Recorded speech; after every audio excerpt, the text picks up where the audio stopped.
Carevo novo ruho. Jednom davno u jednoj dalekoj zemlji živio je jedan car koji je jako volio lijepu odjeću. Najviše od svega volio je kupovati nove odjevne predmete i kititi se, pa čak iako je to značilo davati silni novac za odjela i nakit. Cara uopće nije zanimala umjetnost, lov ili vojska. Bilo mu je važno samo lijepo se obući i takav se pokazivati svom narodu. Više vremena provodio u garderobama i kod krojača nego u vijećnici sa svojim podanicima. Jednog dana u grad kojim je car vladao došle su dvije varalice. Svima su se predstavili kao najbolji tkalci na svijetu, govoreći da je tkanina koju proizvode najljepša i najfinija koju su ikada vidjeli. Rekli su da njihova tkanina ne samo da ima najljepše boje i najneobičnije uzorke, nego je i toliko fina da postane nevidljiva svima onima koji su nesposobni i glupi. Za dvojicu ovih posebnih tkalaca čuo je i sam car. Odmah se zainteresirao za tu posebnu tkaninu i zaključio da bi odjeća od nje bila odličan test da provjeri tko je u njegovom kraljevstvu glup, a tko pametan. Odlučio je odmah naručiti odijelo od te tkanine. Dvojici varalica ponudio je velike novce samo da mu naprave tu čarobnu tkaninu od koje će njegovi kraljevski krojači sašiti odijelo. Dvojica varalica odmah su postavila tkalačke strojeve na kojima su se pravili da rade.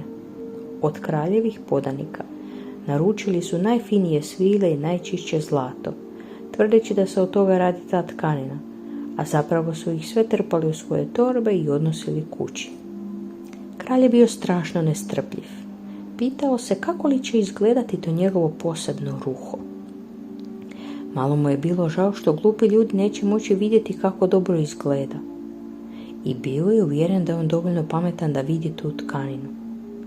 I ostali građani pitali su se kako će izgledati novo carevo odijelo, a najviše su priželjkivali saznati koji su to njihovi sugrađani toliko glupi da je neće moći vidjeti. Kralj je bio toliko nestrpljiv da je odlučio poslati jednog svog ministra da provjeri kako napreduje tkanje. Ministar je otišao do tkalaca, a kad je ušao u sobu gdje su radili, nije vidio nikakvu tkaninu. Sav se zaprepastio. Nije mogao vjerovati da je on sam toliko glup da je ne vidi. Tkalci su tobože uzeli tkaninu sa stroja, pa je pokazivali ministru, ispitujući sviđa li mu se boja i šare. Ministar je odlučio zatajiti da ništa ne vidi, kako ne bi pomislili da je glup, pa je samo uzvratio da tkanina prekrasno izgleda, da ima divne uzorke, a boja je baš pogođena.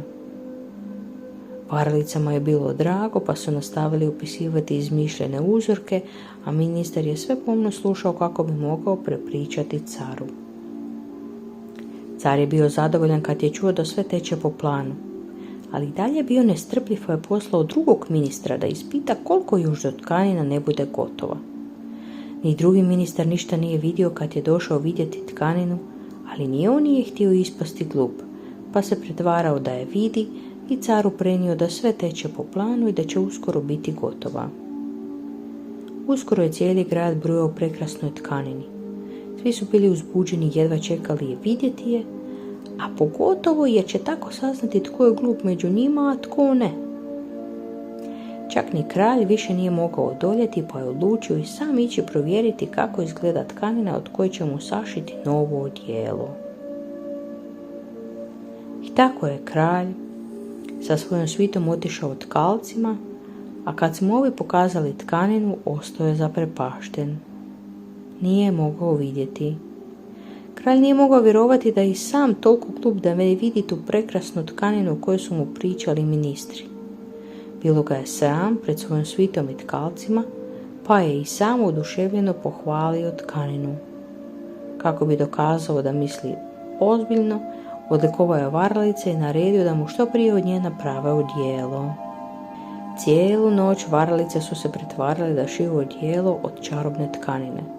Ujutro su došli do kralja i rekli da je njegovo odijelo spremno. Car je uz pratnju svojih najodanijih slugu došao isprobati odijelo. One su se pravile da mu dodaju hlače, košulju i plašt, govoreći da je sve to lagano poput paučine, pa car neće niti osjetiti da nešto ima na sebi. Nitko od slugu nije ništa vidio od te odjeće, samo golog cara kako se gleda u ogledalu, ali nitko ništa nije htio reći da ne odaju da su glupi. Napokon su varalice dovršile oblačenje cara, napokon se mogao predstaviti svijetu. Car je još jednom upitao sluge kako izgleda, a svi su odvratili da mu novo odijelo odlično stoji. Neke sluge čak su se pretvarale da mu nose plašt i popravile mu kragnu. Car tako krene u procesiju. Skupio se cijeli grad da vidi cara i njegovo novo odijelo. Nitko nije ništa vidio, ali nitko se nije ni usudio reći da vide golog cara. Ljudi nisu htjeli priznati da su glupi, pa su se svi pretvarali da se dive caru i njegovom novom ruhu.